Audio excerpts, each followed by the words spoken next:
Let's talk about the V-cut move. One of the most fundamentally important moves in the game of lacrosse. This move is called the V-cut move because it looks like a V. The key to this move is that you're going to dodge towards your weak hand hard while carrying it in your strong hand. And if you can get a defender to turn their hips and run with you, you can cut back across their body with physicality and power and speed and set up your strong hand. It's one of the most fundamental moves because it sets up all the rest of your moves. It sets up your split dodge. It sets up your split dodge rollback. It sets up all the rest of your moves. And it's one that every player needs to know. The V-cut dodge. Get it in the repertoire. The V-cut sets up the split dodge. The split dodge sets up the split dodge rollback. The hitch and go sets up the hitch and go rollback. They're all variations of dodges that play into each other. Here you're going to see the player in a double threat position to a hitch and go roll back to the strong hand. If you can sell the underneath, you can roll back to your strong hand. This is why it's so important to have a great V-cut and a great split dodge. There's all different variations of this. On the wrong side, this lefty does a real quick spin, split spin and roll. You could almost call that a face dodge rollback. But with the stick, your stick going across is like a little jab step that holds the defender just long enough to be able to get the angle that you need. Some of these split dodge rollbacks are bigger than others. Sometimes they're more like a little spin around. Again, this is very much like a jab step, selling the underneath and getting the player to jump out of your way with just enough time to shoot a screenshot. Split, hesitate, roll back, get into shooting range. Little fake and get a shot off. Being able to have a repertoire of moves and understanding how to layer them one on top of the other. Your V-cut sets up your split dodge sets up your rollback, your hitch and go sets up your rollback. You start putting all these moves together and you can be a heck of a dodger.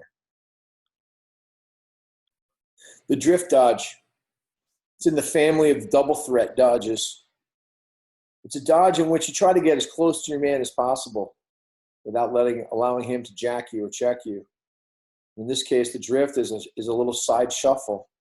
When you're shuffling like this, oftentimes you can shuffle your way into a little bit of a step.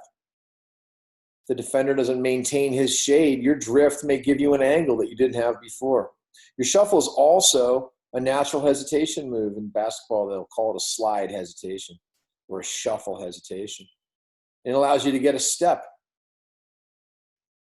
Notice this athlete with the backhand pumps right there, faking his backhand in order to buy himself a little bit of time. Faking the backhand and throwing the ball to X, really interesting. But if you can attack from the wing, get to the middle, and throw the ball to X with your inside hand as opposed to your outside hand, you cause such a greater level of commitment from the defense that it gives so much better scoring chances when the receiver at X gets the ball because of the full commitment of having to slide. When players split and throw to X and bail out and throw with their outside hand, the defender, thinking about helping and sliding, can read that. And when you get to the middle and throw with your inside hand, forget about it. Great offenses are going to be created. The drift dodge, one of the most important dodges there is. Here you're going to see a drift from behind the net. And you can see that in this case, the drift is giving him a topside angle. And this hesitation gives the athlete a little step to the net. The drift dodge, one of the most important dodges in the book. Get it in the repertoire. Let's talk a little bit about the MJ move. The MJ move, named after Michael Jordan, is a redodge. Usually happens in the midfield where a slide is thinking about coming and the player bails out and pretends he's going to throw it back up the field, trying to draw a topside check, trying to have some underneath options. Here in real time, dodge, hitch, go, pop away, look back, re-attack. There was no angle, but that's what the move looks like. It can be done from behind. Little finalizer action behind the net. It looks like the attackman's going to question mark this back to X. But he executes a little MJ move. Popping away, faking, looking back, getting the defender to overplay the wrong side. Coming back topside. MJ move is a redodge that everybody needs to have in their repertoire. Let's take a look at this one in real time, and now let's slow it down. Look at the crease sliding midfielder. Right here, thinking about sliding and then moving away. Watch the defender on the ball. Take a little lunge step angle at the dodger. The only thing I'd rather see in a textbook MJ move would be this midfielder getting the stick back to his right hand to increase his angle on the crease. The MJ move, as fundamental as it comes. Got to have it in the repertoire. Got to be able to redodge to be a great player. Let's take a look at a few hitch moves. The hitch and go can be set up off the catch to the top side. The hitch and go can be coming down the alley. Hitch and go is a fake shot and a hesitation. It forces defenders to approach thinking they're taking away a shot. The hitch move can be done off the dodge as well. You can see here a little split dodge underneath move into a hitch. It turns into a little bit of a face dodge. Hitch and go to a physical dodge and a screen shot.